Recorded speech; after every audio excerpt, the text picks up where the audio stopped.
I actually looked at this story and thought, this is a really good way, and it's part of the punishment. The teacher comes to somebody in prison and say, this is what your child's doing, look what you're missing out on. And I actually think that kind of reverse psychology will help, hopefully, you think, it might be part of the reform, and just think, you know, take responsibility and kind of admit what you've done and sort of have something to look forward to. Because if you completely cut off from society, then you feel you don't really...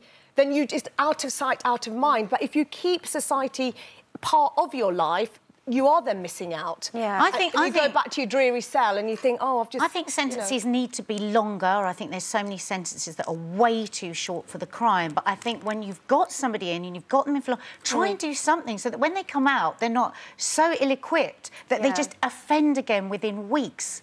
And I think, you know, you look to other countries around the world that have prison reform, and there's amazing things happening. And I think you're right. If you show what you're missing and you could actually play a part in your child having a better life than you, surely that's going to, not for everyone, but for some prisoners. Well, we did a poll on this and we asked, should prisoners get parent evenings?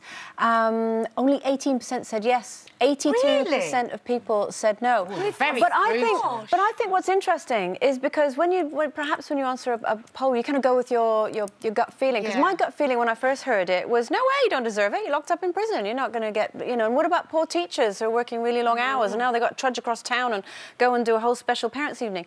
Then I sat and thought about it. I sort of reread it again, and I've gone a whole 180 on this. And actually, I agree with you guys in that I think that there's a lot of mums who are left practically as single parents raising children because the fathers are behind bars. And if there's some way... either way. And if there's some way for the parent who's behind bars to continually be engaged in their children's upkeep, then actually that's a really good thing. And it means that there's a good, strong goal to head for when you come out. So I've changed my mind on it.